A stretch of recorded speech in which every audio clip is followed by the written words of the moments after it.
Welcome to our podcast studio. How exciting. How good's the studio? Mate, it's unreal. It's unbelievable. And welcome to the first episode. How you feeling? I just had Jared ask me that. I'm feeling amazing. Yeah? Yeah. But I'm also a little bit nervous. There's something about being in a podcast studio that makes you get all kind of tighten up a little bit. It's not our thing. It's not our thing. We're just not used to it. Yeah. Maybe it will be our thing. That's the plan. Yeah. It can only get better, I'd say. I reckon. Yeah. Well, full transparency, you're not the first recording. You will be released first, but you're not the first recording. Don't break the fourth wall. So we got to be honest with our listeners, okay? So at least I've had one full episode practice. I knew this was a bad idea. So I feel a little bit more comfortable, but it is a bit weird at first. Okay. Yeah. But let's just rip in. We'll see let's how just we start. go. We'll see how we go. So I thought what we would do in this episode is just explain a little bit about the idea behind the podcast. What's the goal? What are we trying to do with it? Yeah. For people who maybe aren't in our organisation, we might share our stories a little bit so people know who the hell we are. And then, just see how we go from there. We've been talking about this for a while. True. It's something that we've wanted to do. So, how did you were the brains behind it though? You're the one that did most of the thinking behind it. So, well, I'm normally on the cutting edge of things, and there's this new format called podcasting. I've heard of it, which which we are breaking into. Yeah. Real early. I'm just always looking for ways for us to get our message out to our people, and hopefully help people, not just in our organization, but in the industry, just understand a little bit more about what's going on. Yeah. I think coming through, both of us were very lucky to have a lot of exposure to people who had gone before us, who had built teams, organizations, and had great success. So I'm always looking for ways that we can actually get that across, and probably do it for this generation of people. And podcasting seems to be a great way to do that. So 100%. I mean, it's something that we maybe took for granted back when we were coming through. Not that we want to be the old back in my day sort of thing. Yeah. But we did. We had exposure every day to people that were doing what we were trying to do. Yeah. Or people that had done what we were trying to do. Yeah, and once again, we were just unaware of how pretty fortunate we were to have that. Yeah. And also how much of an impact it was having on us in a reasonably short period of time. Yeah. It was no wonder that we developed so quickly in some areas. Well, I did anyway. Yeah. That's so fair. First dig of the podcast. Yeah, it didn't take long. What are we, fucking 4 minutes in? Just kidding. So that's what we're attempting to do. I don't know if it's going to work. I don't know if it's going to resonate with people. But like with anything that you decide to do, there's always additional benefits to it as well. Neither of us have a huge amount of experience creating things like this. So at the very least, we'll learn some stuff. Kudos to you, because I brought it up with you, and you said that you wanted to take control of it and be the one who leads it. So this is very much your project. And so far, I think the way yourself and Brad have worked together on it has been awesome. So just excited to see what we can do with it. And also maybe just shine a bit of a light on a few more of the great people we have in our organization. 100%. So the intention would be that we get the best of the best from across different teams, different cities, to get to sit in here. Hopefully, it'll become a bit of a badge of honor that you've been invited to the Org podcast. That's the plan. Yes. So, we want to get around and we want to profile a lot of people within our organisation that have done awesome things over the years. We want to share their stories. We want to share some lessons. So on that note, I thought it would be good for us to kick it off. Sure. To share a little bit about our journey over the years, because I met you for the first time 12 years ago, I think. Yep. Might be, is it 13 this year? So it's over 12 anyway. Yeah. Yeah, it's 13 later this year in September. Mm-hmm. So, and I remember my first impression of you, I couldn't understand you. Your Irish accent was much thicker back then. You were trying to explain to me this concept of this business that you're trying to build. I don't know if it was my accent. I think I was just using some big words that you'd never heard before. That's probably fair as well. You do like to use big words that I still don't understand. I'm a very simple man. I like to keep things very simple. But that was our first impression. And fun story, Daryl took me to a cafe when we first met to kind of interview me and to explain the business and kind of see if I would be a good fit to join the team. And he asked me if I wanted anything. He's probably offering you were probably offering like a croissant or maybe a toasty or something or a coffee. Coffee. I didn't drink coffee back then. Pastry, something like that. Yeah. And I took that as an invitation to order the most expensive thing on the menu. It was the big breakfast, and it was maybe $30-$35, which it's not overly expensive nowadays, but you know, back in those days when you were just trying to find your way. It doesn't reflect well on your family. It looks like at the time you were a very skinny, scrawny guy. I don't think you'd eaten in days. Yeah, so I needed it. I probably didn't even finish it. There's no doubt in my mind that you didn't finish it. I've watched you not finish meals so many times over the years. There's no way you finished a big breakfast. Yeah. Yeah.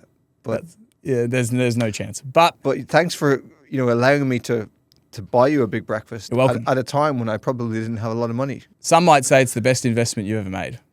Yeah, that somebody would be you. Yeah. I do say that. You do. Anyway, so this is so rogue. This is going nowhere. All right. So let's start before that day. Okay. So that was about a year and a half into your journey. So how did you get even started in this industry? What's the story there? You're originally from Ireland, obviously. So studying in Ireland, didn't really know what I was doing. So got my degree and had a pretty rough first half of 2011. Yeah, unfortunately my dad had been sick for a while. He passed away. I had a long-term girlfriend and we broke up.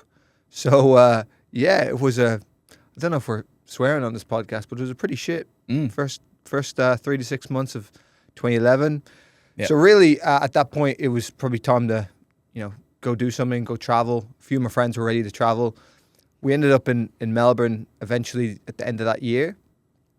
I always tell the story of we chose Melbourne because it was beside the water. We decided that it would be good to be beside the beach.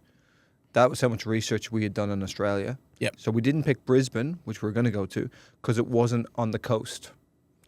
Yeah, and instead we went to Melbourne without any research on what the weather was like and also the fact that the beaches are a little bit average. Melbourne's amazing, but you don't go to Melbourne for the beaches. Well, I was about to say Melbourne is very famous for its beaches, so you made a good choice. Yeah. Yes. So we got we had been in Southeast Asia, and then we rocked up on St Kilda Beach, going, "What is this? This is about as good as the beach back home in Ireland." So, but we found lots of things we liked about Melbourne. We loved the nightlife there, and we're having a great time. And eventually started to really run out of money. Yep. And my thinking was I wanted to find something to do work-wise that would set me up for when I went back to Ireland. Something I could put on my resume to say, hey, look, I've got some industry experience to go with my degree, which is kind of in marketing and business. Yep. And that led me to put search words in like marketing and led me to apply to some face-to-face marketing roles. And I this part of my story I don't tell very often, but I actually started working in a different sales organization completely. I guess this is probably the time to go into that depth, but I worked there for 5 weeks, and everything that that you would associate with in a negative way with a sales company, this company I started working with were like that. They were they're representing an energy retailer, and they were just how should I say it? Fulfilling the stigma. Yeah, they really nailed the stigma. They train people to mislead. They Nice. didn't pay people on time. The culture wasn't very good. So after about 4 or 5 weeks, I actually liked the sales aspect of it, but the way they were going about it, the culture, the lack of professionalism, it really gave me the ick. Is probably the best way I could put it. Yep. So I decided I'd be better off unemployed than working there. Fair. And then I was kind of a bit disillusioned with that pathway, so I was going to just go work in a bar, which I'd done for many years back home in Ireland, hospitality. You probably And, pour a decent Guinness then. I would like to think so. Yeah. Yeah. As most Irish people would. Yep. So yeah, then I just applied, seen an ad on Gumtree, and it was it's at sports marketing, face to face, brand ambassador work, and I didn't really understand what that was fully at the time, but I remember just randomly going, "Oh, I'll just apply for it," and it was actually a leader in one of the offices in Anthony Tarquini's office that had posted that ad, and So he's doing his own personal recruiting. he was doing his own personal recruiting. Yeah. He called me within 20 minutes. Yeah, I'd applied for it in St Kilda Library because I didn't have a laptop or anything. And he called me while I was still in the library, so I had to step out of the library and take the call. And he was actually on the way to a Rising Star event, which I didn't know what that was, but he was about to get on a plane to the Gold Coast. Sounds pretty cool. And that language resonated with me. I'm like, oh, travel opportunities, that sounds cool. So I came in for that interview a little bit skeptical because of the experience I'd had with the previous sales company, but within probably 20 minutes, that skepticism was had completely dissipated because I found kind of what I was looking for the first time, which was, a kind of fun, professional environment, high caliber people, and they really seemed to have a purpose with everything they were doing. So I went from being quietly skeptical to maybe like 20 minutes in being the most enthusiastic person in the interview and kind of being like, oh, geez, I hope I get this. And fortunately I did. Fell in love with the work pretty quickly. Yep. And I just kind of took it step by step from there. Yeah. I'm conscious of talking too much. So. No, that's all right. Would you say you're a natural in the field when you'd obviously done sales before at this company, and then you obviously did some sales back in Ireland as well, which you didn't talk about. But so did you find the field quite easy? I found elements of it easy. The kind of work rate, energy, enthusiasm, stopping people, getting people's attention. I could do all that, but I certainly had a bit of a lack of confidence, so I would talk too fast. Yep. But I also found I was probably closing people as if I was closing someone in my financial position. So that's one of my first realizations that I was, I didn't fully value what it was I was representing. Yep. And I figured, people would only probably do the level of support, for example, that I would do, or choose the option I would choose. Yep. So that was my big issue. So I found it was in the kind of one-off program, so where your average spend per customer is pretty important. Yep. I found that my average spend was very low, so I had to work very hard just to hit some basic standards. I think a lot of people do that, don't they? Especially when they're new, they put their perception of what they could maybe do or maybe they could afford onto each customer. Yeah. Yeah. But it was really a bunch of things, Dylan. It was I didn't really have a huge amount of self-belief in myself. And no one's going to believe that. And what I had yes. No, I believe it. Yeah. Now people would argue I have too much self-belief. I just didn't, and I didn't. Obviously, when you're new, you don't fully maybe appreciate the value of what you're representing. Yep. And people can tell subconsciously. Customers can tell, and therefore they might not see a ton of value in it either. So, I had to learn that lesson. Figured it out reasonably quickly. I had a good coach in the field. and he happened to be quite good at that. So Yep. eventually I got tired of having to kind of work twice as hard to get the same result. Yeah. So Work a bit more efficiently. I think I just fell in love with that idea of like making an adjustment on something I was doing, whether it be having more belief, creating more value in what I was representing, and it showing up on the scoreboard was probably something that became quite addictive to me, to go, oh wow, like I made that change and I've just increased one of my figures by 50%, and now it has that massive flow-on effect. And you go from maybe doing okay to doing really well. And Yep. And that's what happened. yeah, and you start thinking, okay, so I can change that, and that happens. What else can I change? What else can I evolve and work on? And some things are easier to change than others. Yeah. But that's effectively, how I seen my first few months. Yeah, it makes sense. Cool. So quick changes, saw some decent results. Yeah. Moved into a coaching role relatively quickly after that. You said you were lucky that you had a good coach and a good mentor. Yeah. Would you say you took to coaching pretty much the same, or was that a bit more of a battle? No, I definitely took to it and I was very excited to do it. I had no hesitancy to do it, but I completely misunderstood what coaching people meant. I thought it meant just encouraging and almost doing some of it for them. Yeah. So I in parenting terms, I was definitely an overbearing parent. I was Helicopter. We had the helicopter parent. Yeah, I was still closing sales and stuff for them on like day 6 or 7. In my head, going, yeah, they'll get it. They'll figure it out eventually. So, and I just found that people would do really well when they worked with me, and the moment I wasn't with them, they would generally struggle. Yeah. And I had to accept that in some cases, maybe that was on them, but a lot of the time it was my fault because I hadn't developed them to be independent and autonomous. I developed them to have a reliance on me.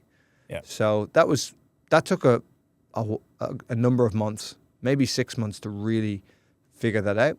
And I had to just accept the fact that I was being overbearing, and I was actually scared. I was worried that they wouldn't do well, and I was letting that fear, just like a parent would. Why do parents helicopter parent? Well, they're afraid. Yeah. So I was afraid that they wouldn't do well, but by being overbearing, I was guaranteeing they wouldn't do well in the long run. Yeah. So I think I say that to any of the newer leaders that were listening to this. Be very grateful for the first people that you lead and get to coach, because they are almost guinea pigs in a sense. You don't know what you're doing, and they're allowing you to work on your leadership and coaching skills. Yep. Yeah. So have a lot of gratitude for them, and be patient, because they need to be patient with you too, because you're probably getting a few things wrong. Yeah, I would sure. say. And I got a lot of things wrong. The first team I built was really weak. It was a real reflection of my leadership and coaching ability at the time, which was not very good. And surprise, surprise, my team was a reflection of that. So how did you get past that? Was it a conscious effort of being? Was it more direct with people on standards? Was it letting people sink a little bit before you? Well, the first thing was to change my mindset on it, which was I had to stop being afraid of losing people. Right. So you were. That was what had to change. Yeah. And I just remember one of my mentors at the time saying, "Well, what are you afraid of?" And I go, "I'm afraid of losing them." And like, well, wouldn't it be worse to keep them if they're not good? Isn't that a more concerning outcome? It's like the Richard Branson quote. Right. Yeah. What if you what if you train them and they leave? It's like, yeah, what if you don't train them and they stay? Yeah. It's that one, yeah. So I was just not understanding the obvious I guess probability, law of averages that plays out with team building. I didn't quite understand that. And instead, I thought my role was to convert each person I coached into a successful, sales leader in the field. Yeah. And that wasn't my role. My role was to help them as best I could, support them, and allow those that are going to rise to the top and who are good enough to do it, they will appear. So changed my mindset on it and stopped being afraid of losing people and becoming a little bit more indifferent. Yep. My goal at that point was to build a team. Maybe I wanted to build a team of, say, 6 sales leaders. Well, my attitude changed to, hey, I'm trying to build this team of 6 sales leaders. I'd love you to be one. I'm going to help you in any way I can. And if you are, that's great. But if it doesn't work out, if you're not able to do this to the level that people like me can do it to, that's okay as well. So just creating that little bit more indifference. And funnily enough, when I became a little bit more indifferent, I found that the people I was coaching, they wanted to succeed more than I wanted them to succeed. Yeah. And that's the right dynamic. Before, I think I wanted them to do well more than they did. Yeah. Once again, going back to pushing them. Yeah. Yeah, I was pushing them, right? Which is what, parents who are pushing kids into university, that's a mistake. Yeah. Pushing people in this industry, same thing. So I stopped pushing and started pulling and going, hey, I'm going this way. I'm building this thing. If you want to be part of it, great. If you don't, that's cool too. And funnily enough, when you're more indifferent, people tend to go more towards you. They go 70% towards you and then you go 30% to them. Yeah. So that's what started happening eventually. Yeah. And that probably coincided with me meeting my now wife, Anna, which kind of changed things a little bit in our team because she, after a slow start, she actually became really, really effective in what we do, and it kind of gave that team some scale. Was running part of the team. She PR'd one of her friends into our team, and it started to kind of take off. And we probably built that first team of maybe 6 or 7 people consistently on a daily basis, and that was pretty exciting. Nice. And then when was there? I get this question a lot, and so I'm going to ask you the same question, even though I know what you're going to ask. Even though I actually don't like the question, because when people ask me the question, they're looking for like one answer, and there is no one answer. Yep. The question I get a lot is, so when did this become more than just a job or a role, and when did it become the career plan to build a business, to build an organization, and help other people do the same thing? Mm-hmm. So, like I said, I don't like the question because there's no one answer, but what's the answer for you? I probably decided a little bit earlier than most. I got to go to a pretty large industry event in Sydney, and I reckon I was only about 6 weeks in at the time, 6 or 7 weeks in. And I remember, when I went for my interview and whatnot, I had gotten some Target pants and Target shirt to go to that interview. And then when I got invited to go to Sydney to this large industry event, I was like, I got to get a suit. So I remember buying my first suit in Australia. Nice charcoal number. Yeah. Where from? Target? No, it wasn't Target. I reckon it was maybe a YD or... I was going to say YD or maybe Connor. maybe like a Tarot Cash. Okay. Remember Tarot? Is that still a thing? I think so. Yeah. Yeah. But I was pretty excited by it. And went to Sydney, went to that event. I think there was close to 1,000 people at that event from our industry. And I seen a lot of energy. I seen a lot of success. But critically, I seen a lot of senior people in the organizations have a lot of fun. It looked like they were really enjoying themselves. Yeah. And I really took note of that. I was like, wow, some of these guys have been doing this for 10, 15, 20 years. And they seem very excited and enthusiastic. I had never seen that in any industry I'd ever worked in. anyone that had been there for more than 10 years in any industry I'd worked in was a bit jaded, Yeah. a bit over it, and certainly didn't have that enthusiasm that I seen that day. So I probably came out of that event going, I'd love to go see what I could do with this. Of course, in the back of my mind, I'm like, hey, look, I'm probably not going to be in Australia long term. Yeah. But, geez, maybe I could build a team before I go back to Ireland. Wouldn't that be cool? Yeah. Yeah. I would learn so many skills. I would, there'd be so many rewards from that, not to mention just the impact you could have on those people you lead. So that was probably my first decision to want to go build a team and do all that. But fast forward another 4 months from then, and I was asked to go to LA, Pasadena in LA, to help set up a new office. Yeah. Over there. That's pretty cool. And that was very cool. And there was 4 of us chosen. I actually got a late call up because one of the 4 that were initially selected couldn't go. Yeah. You don't tell that part of the story. I don't usually tell that part of the story. No, I normally say I was actually number 1 draft pick on that trip. I definitely wasn't. I thought you built the Pasadena office from scratch yourself.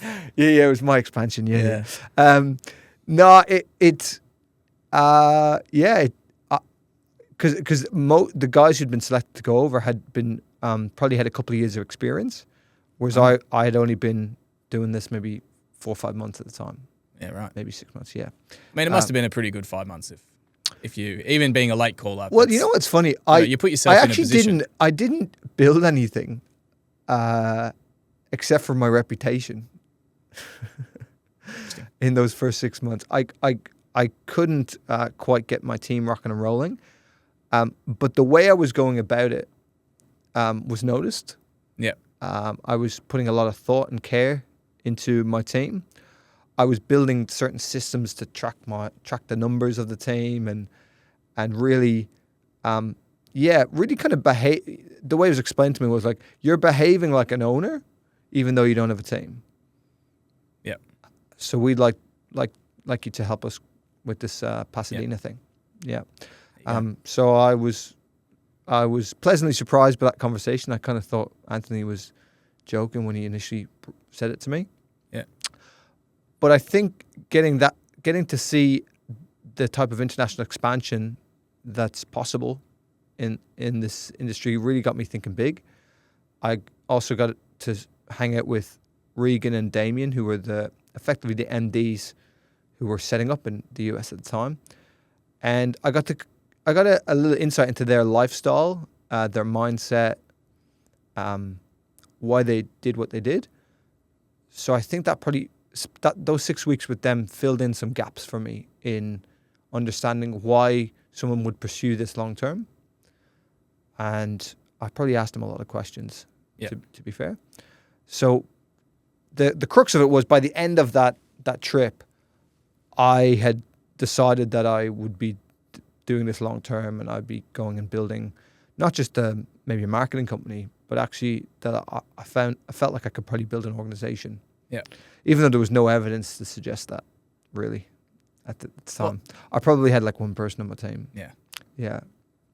Well, you had outside evidence to fuel your inner belief, I guess. Yeah. And by then I had a really good map of the overall industry.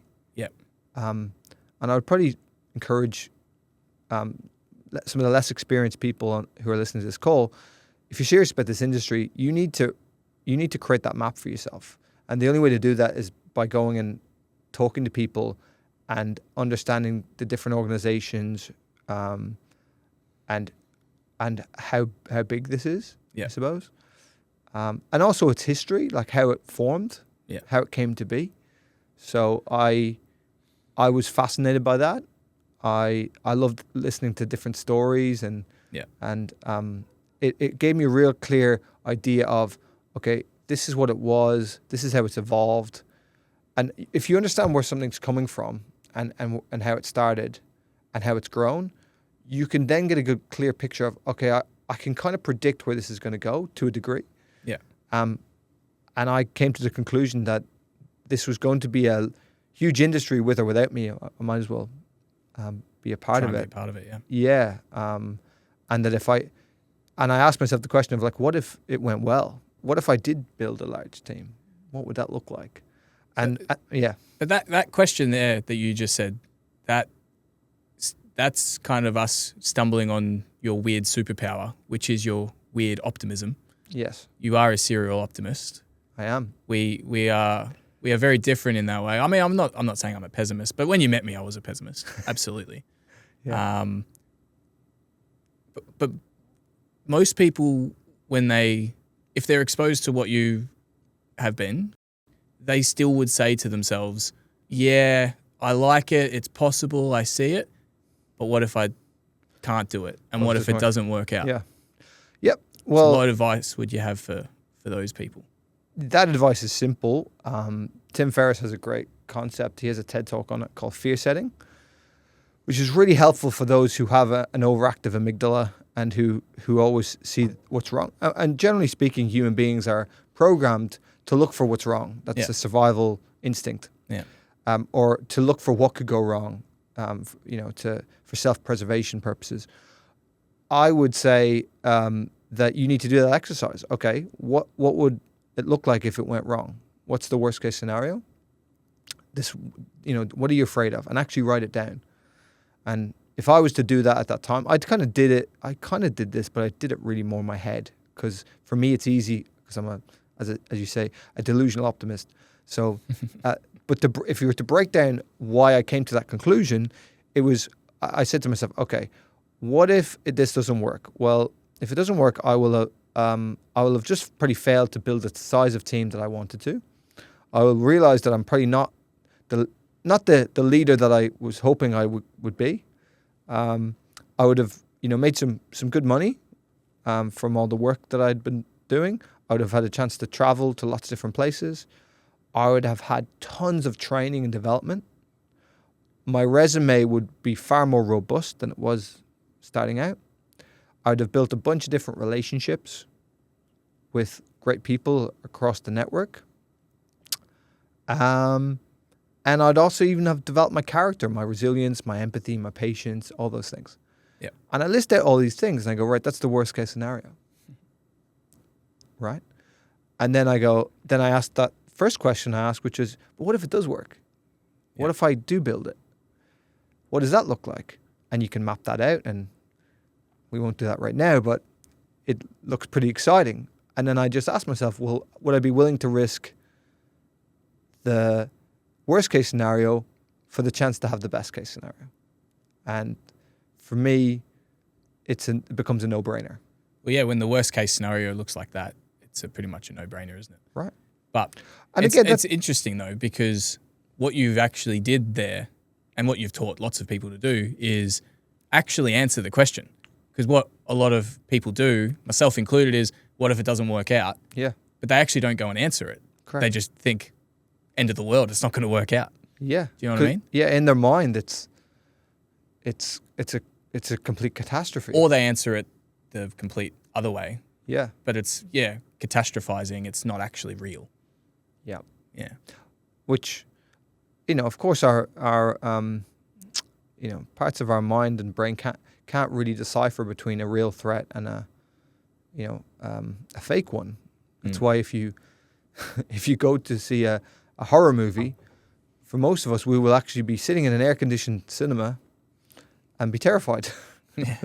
I've had that experience before, which is crazy. You know that it's not real. You know that it's on screen, but you tell that to your amygdala and your fear center. It's just it doesn't listen, right? It's the same thing. So my advice to anyone who's kind of struggling with that or needs help with it, you got to get it out of your head and onto paper. When you start putting things on paper, everything becomes far clearer. Yeah. So it's one of the things I'm trying to work on for myself this year is more journaling, more diarizing, more reflecting, and basically staying out of my head, getting anything that's in my head out. Yeah. Because it's a terrible place to store things. Yeah. Well, Tony Robbins says if you're in your head, you're dead. Right. But it is. It's such an inefficient storage place. It's not like you can just call upon certain things when you need them. You know, our minds don't necessarily work the way your storage on your computer works, where you can just recall things at any time. Yeah, it's messy and it jumps around and it's emotional and it literally overemphasizes things. It almost like takes small little things and magnifies them in your mind. Yeah. Then you put them on paper, you go, it's not so bad. I kind of like to visualize when I do that I'm literally removing it all from my brain to put it on paper. Yeah. Which frees up space to think of new ideas or solutions to those problems, because now the space has been opened up. Love it. Because it's out on paper. Yeah. Take us to the day then where you actually got your first real bit of evidence that it did work, which was 2016 July, when you know, we'd been working together at this point now for about 3 years, or just under 3 years. Yeah. And you opened up your first marketing company. That would have been a cool day where all of this belief over the journey was validated. Sure. With an actual physical result. And you see smaller pieces of evidence along the way, which is another thing I love about this industry. Just developing your first couple of great people on your team gives you encouragement and evidence, because you think, okay, if I can develop one, I can develop 10 or 100. Yeah. Another piece of evidence along the way was even just your first kind of significant maybe team incentive that you're paid. Yeah. You know, and it's not even about how much it is. It's just going, oh wow, I'm getting rewarded for something I've built. Like it works. That was just like they said it would work, right? So there's all these little moments that reinforce your belief. But of course, the day that we actually started trading as a business in July 4th, 2016, I just Independence Day. Independence Day. I posted I just posted our logo on socials or whatever, and with just the caption, believe, and that is certainly how I felt at the time. I'm like, you just need to believe. You need to believe these things are possible. Certainly in our industry, just believe that the system works, because of course it does. If it didn't, none of this would be here. This office wouldn't exist. But at the time, I was really working incredibly hard and trying to stay on top of everything. And I'd worked really hard the 6 months beforehand, so it felt like a real continuation of that. I'd already treated it like it was my own business. Yeah. So not a huge amount changed. No. But it was very, very exciting, because you know me, I'd like get excited about the little things, having our own business cards and our own website, our own contracts. Yeah. Just your own logo. And just being part of that group, if I'm honest, that group of managing directors that I then joined, it was a pretty special group of people, and a lot of them are still very good friends of mine. And I was really, really excited to. But you always think, you go, now I'll be like, now I'm not the rookie, but you are. You're the rookie MD. Yeah. Well, I'm pretty sure when I opened up, I think it might have been Joshy J in Fiji. We had an industry event in Fiji the year I started trading. Yeah. And I'm pretty sure he shook my hand and said, "Congratulations, you're the shittest owner in the room." Yeah. And that was more of a personal feeling he had about you. He wasn't making a general point. Yeah. He just had an instinct that you were the worst. Yeah. No, that's fair. That's fair. And he is a pretty good judge of character. He is. He doesn't miss on much. No. No, he doesn't. But it did rattle me a bit. But still think about it. But I know what he was trying to say. He's saying the real work starts now. You're actually just starting. The previous years was your apprenticeship. Yeah. And now this is where it actually starts. Yeah, just don't believe your own hype. Yeah. Yeah, and you're being recognized as the newest MD because you've done something impressive. But once you start running your own business, the game really starts then, doesn't it? Yeah, 100%. And if you get ahead of yourself, like some of us do, the business can teach you some pretty interesting lessons. Certainly. Yeah. Have you had a few of them? Oh, no. I've got everything right. Okay. As you know. That's good. Interesting lessons. Probably quite a few. I would say the most simple one is if you have an area that you're not strong in. You know, for example, I'm not naturally good with finances. It's just not the way my brain works. I'm an optimist. I'm a, you know, live for today, have a good time. We'll make more. Yeah, I have a very much an abundance mindset. That's the nice way of putting it. Yeah. But it also means that I, at times, probably made some mistakes. So, for example, if you're not, let's say you're not good with money, and then your income, you know, increases by a couple of 100%, that doesn't solve the problem. It makes the problem worse. Yeah. So, I guess that was my big lesson would be for anyone who's looking to build something, maybe run a business one day. If you have an area of your character or a skill set issue that needs work, I strongly recommend that you work on it before everything gets bigger, because as things get bigger and the game you play is bigger, those areas, those gaps will become more evident. Yeah. And might cost you more. So, yeah, that's probably one of the big lessons for me. Yeah. We had a very successful first couple of years, but on reflection, I think I think I could have managed some of it a little bit more tightly. I could have been a bit more pedantic about the numbers and making sure that we really nailed that. You know, I was just fortunate that we had such a good couple of years that the performance of the business kind of overcame my ignorance and stupidity. Yeah. So we end up doing very, very well. Okay, cool. Yeah. All right, we're going to do some quick fire questions now. Okay. There's a little segment I'm starting. All right. Yeah? Yeah, I don't like your chances. I don't do quick fire? No, I'm joking. I'm sure I can. Go for it. Couple of random ones to start, okay? Okay. So, what's your coffee order? I would normally say it depends. I would say a small iced latte. Small iced latte. That's what I thought you'd say. You had one just before we started. Yeah. Just not too much milk. That's all. Yeah. Yeah. Do you think you make a good coffee now that we have a coffee machine in our office? And I love making my own coffee. Yeah. Yeah. I think I'm really good at it. I might be a barista. Okay. Yeah. There you go. You found your calling. Yeah. Congrats. Thanks. Might buy a van. Be one of those guys one day. That's the dream. Okay. I know you're not drinking at the moment. Yeah. Beer or wine? Beer. Beer? Yeah. Okay. Very good. Definitely. Podcast, besides this one, that's had the biggest impact on you? Tim Ferriss podcast. Is there any particular guests that come to mind, or just that one in general is... It is an amazing podcast, obviously. Oh, my goodness. We're chasing you, Tim. There's so many. I mean, the one that stands out, there's a guy called Derek Sivers, who's just a real interesting guy. Yeah. And just thinks in a whole different way. So I just remember listening to that podcast, I would say that was 6-7 years ago. And it just opened my mind. It just got me thinking in a different way. And again, I didn't connect with everything he was saying, but it really just kind of shook me to go, oh, wow, you can succeed in many different ways. And the definition of success can be several different things. Yeah. So, that's a great one. And there's not one way to think about it. Yeah. Yeah. Cool. What's the book that you gift the most, or that's had the biggest impact on you?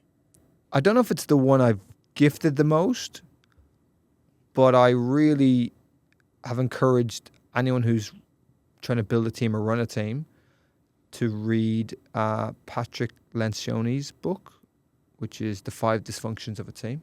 Yep. I just found that incredibly helpful with team dynamics in this industry. Yep. So, there's so many answers to that question, but I know. I'm gonna say that one because I've run a lot of workshops and a lot of training with teams based on that modeling. So, would you say it's because we've had a very dysfunctional team? Yeah, actually, yes. At times, we definitely have, right? So I read that book and I was like, oh, now I know why we have a dysfunctional team. Now I know why Dylan's like this. Yeah. It was literally a book about your team. Excellent. No, I'm joking. Love that. Love that for me. All right, three more. Okay. What has been the biggest challenge in your journey that you had to overcome? Can I kind of rework that to the most challenging time? Sure. because I think this could be helpful. Sure. A few people know the story. This must have happened within my first 4 months in the industry. Okay. But I was basically dropping someone to a train station in Geelong and got in a pretty major car accident. I wasn't familiar with the area, and it was completely my fault. I effectively T-boned a brand new car, which had a family in it. Shit. And luckily no one was hurt. I was driving a beat up car that I'd borrowed from my best mate's sister, and the car had no insurance on it. Both cars were written off, and that was really, really tricky. I was dropping someone back to the station, but I was also working with somebody still in the field. So I actually got I was such a psycho at the time. I got the police to drop me back to the field, and I finished the day. Tick, another successful site. Ring the bell? Rang the bell, yeah. And then had to get the train back from Geelong to Melbourne. And I remember getting back at it was pretty late. And the second I got in, I was living in Docklands at the time. The second I got in the door of Docklands and into my room, I just burst into tears. Yeah. And it had all kind of hit me. Yeah. And I'll never forget that my coach at the time, my leader, Nick, he literally showed up at he'd found out what happened, and he showed up at my house at 10:30 and just made sure that I wasn't alone, basically. I think he literally slept on the floor of my room. Yeah, right. Just to make sure I was all right. Wow. Which was, kind of crazy thinking about that. But long story short, that was the most challenging time because I got a letter in the mail a few days later to say I owed $22,000 for the accident. I did not have $22,000. For anyone who knows me, I don't come from a family of money at all. And at the time I said I was only working in the industry for about 4 months, so I didn't exactly have much savings. And that was a challenging time in a sense because it should have been probably where I got filtered out. That should have been kind of bye-bye Australia for Daryl. Yeah. And I thought to myself, you know what? I'd seen people get filtered out for different reasons. And I was always asking them, even at that point, I was like, I don't see how I'm going to get filtered out here. I think I can do this. And then that happened. I'm like, oh, this is the moment. This is the thing that's going to try to get me. It's going to stop me from, my story is going to be, I was going to build this thing, but then this accident happened. Yep. And I just decided that wasn't the story, and that I need to find a solution. So I actually convinced somehow the Commonwealth Bank at the time to give me a $10,000 loan, because in the letter it said if you pay $12,000 within 10 days, the matter is resolved. So it's just the way insurance companies work to try to get. They don't want it to drag out. They just want to get paid. So, wow. So I somehow, using my newly acquired sales skills from all the great training I'd been given, I managed to convince the Commonwealth Bank to do that, even despite the fact that I was on a working holiday visa at the time. So, yeah, must have been a good pitch. Yeah, I don't know how I did it. If I'm honest, I don't know if it was a lot of confidence and conviction. Maybe I just got lucky, and the person I was dealing with was trying to hit some kind of target with lending. Maybe. I don't know. All I know is that it was like a movie where the loan got approved and got paid into my account on the 10th day. Crazy. Yeah. I didn't know that part. And what's crazy is nobody does. I didn't want to, explain too much to my family back home. My mum in particular, she'd be kind of worrying. I didn't tell I didn't tell Anthony, who was, obviously the MD of the marketing company I was working in. I didn't want him to think I was distracted or that I wouldn't be able to handle recruitment. Yeah. So I didn't tell anyone. I just sorted it out. The only person who knew was Nick. Well, Nick knew it happened, but he didn't know The severity. The severity or what I owed. I didn't really. Yeah, I didn't tell anyone. I just go. This was a.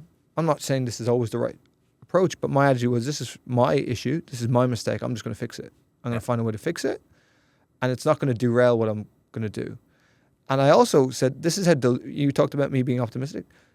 I'm deluded because I said to myself, I go, well, when I hit some of the goals I want to hit in this industry, 12 grand, I'll be making that in a week. Yeah. That was my attitude. Yeah. Which was so deluded at the time. But yeah. It worked out. Funny how those things work. So it came true. Well, I just didn't let it derail me. Yeah. Solved it. I remember completing the repayments of that loan. I remember that feeling. I'm like, okay, I've sorted that out. It took a few years to do, and that was probably my one of my most challenging times, because I think it was the universe trying to filter me out. Yeah. Trying to test whether I was good enough and resilient enough to actually go and do this thing that I was starting to say I was going to do. So, love that. Yeah, and I just think everyone listening who, if you're trying to achieve something, if you're trying to build something, you will have a moment like that, maybe several, and generally those that you look to or that you aspire to right now, they probably have had that moment, or several of them. And maybe the reason they are where they are is because they refused to be filtered out when it would have made sense to. I love that. On the flip side of that, I just realized that wasn't quick fire at all. Nah, anyway. That's all right. That was a terrible quick fire question. Nah, I think I finished with the quick fires. I got two more. Oh, okay? Right, okay. On the other side of the equation, yeah. What's the proudest day that you've had? The day that we got recognized organizationally for EC5, because on that day my mum was there at that event, but we also won MC of the Year for the second time, which wasn't expected, and critically Naomi won New Marketing Company of the Year, which is a huge story and narrative arc in itself, which we won't get into now. But so the pride of seeing her get that recognition, and but also us being recognized organizationally, and my mum being able to kind of be witness to that, and then just to top it all off, at the end of the event we won MC of the Year as well. It was, it doesn't get much better than that. It was actually just, if I'm honest, it was too much. It was too much of a good feeling, too much dopamine. Yeah, it's the most amount of dopamine I've ever felt in my life. Yeah. So yeah, it was crazy. The crash from that the next few days was significant. I was wiped out for a few days. Yeah. It was the Daryl show. It became, that industry awards definitely. Yeah, I was just really proud of us, the ownership group in particular. I felt like we had done what we said we were going to do. So that was a really cool. That was a really cool moment. All right, last question. This is my closing tradition question. Okay. So you know how Diary of a CEO has, the previous guest leaves a question for the next guest, and Tim Ferriss has his billboard one. Yeah. This is our one. Okay. All right. This is your one. My one. Yeah. This is my one. What's the question that you rarely or never get asked that people should ask you? What sacrifices have you made? And was it worth it? What's the answer? Well, I sacrificed a significant amount of time with my mum, and I'm an only child. I sacrificed a lot of time with my closest friends, who most of them live in Ireland. And I also had to almost shed my skin to a degree and kind of stop being the guy I was. I was someone who went out a lot and, was very ill-disciplined and all that type of thing. So yeah, probably had to sacrifice all those things. Also sacrifice comfort, and time, I guess. So yeah, a lot of things. Yeah. Yeah. Was it worth it? And not only was it worth it, but it's actually what makes it valuable, is that you had to sacrifice for it. Yeah. If something comes to you easily and you didn't have to pay a price for it, then There's no naturally value. the value is not there in it. Okay, so the reason why a relationship is valuable is because you're effectively closing the door on lots of other potential relationships. You're saying to the world, "No, I'm with this person. That's what I'm." Yeah. That's what makes that relationship valuable. And it's the same with this industry. I could have done lots of different things. I don't know if I would have been successful in them, but by committing to this, I was saying no to most things, and that's what made it valuable, and that's why I appreciate it so much, and continue to. And even this year, it's actually a little bit of a theme for me personally. You alluded to the fact that I'm not drinking, and you said it really interesting. You said you're not drinking for now. I'm starting to move away from that thought process, if I'm honest, to just I don't think I'm a drinker. But I was having this conversation with one of your team just an hour ago, and about how I came to that decision, and it was just I laid out for the year all the things I wanted to achieve this year, whether it's grow my business by 50%, grow the organization by 30%. I want to obviously have an amazing year with my kids, be a great husband. We're going to travel to New Zealand. We're going to do all these things. I want to play a fair bit more golf this year because obviously I'm into that. My goal is to play 50 rounds, which is ambitious with my schedule. So I wanted to do all this. I also want to probably, get in pretty better physical condition than I've been in the last few years. So all these things that set out, and it only works if you go, yeah, but okay, great. So you want all these things, you can have them, but what are you willing to sacrifice? What is the price you're willing to pay? And that's why I decided I love having a beer with you and with others. It's great. It's a real enjoyable thing, but that something has to give. So I've decided that that's the price I'll pay. And it's no different to what I decided when I pursued this industry, which is, okay, I'm going to sacrifice time with family and friends. I'm going to sacrifice comfort a little bit. And that's what will make it worth it. So, yeah, that's probably my answer. Love that. I think that's a good place to leave it, mate. Thanks for being the first guest on the podcast. Mate. No, thanks for having me. It's awesome. Pretty excited where we're going to take this. I can't believe how much I enjoyed this. Yeah, it's fun. It's been great. Yeah. Yeah. And yeah, just best of luck with it. I'm excited to see who's next. No doubt people will get value from this, and yeah, hopefully it's something that can be another impactful thing for our organization and beyond. We've got lots of guests lined up. We want to go through all the organizations in our organization. We want to be getting on, and then we're going to branch out into other organizations as well. So amazing. Yeah, it's going to be a bit of fun. Okay, love it. I'll be listening.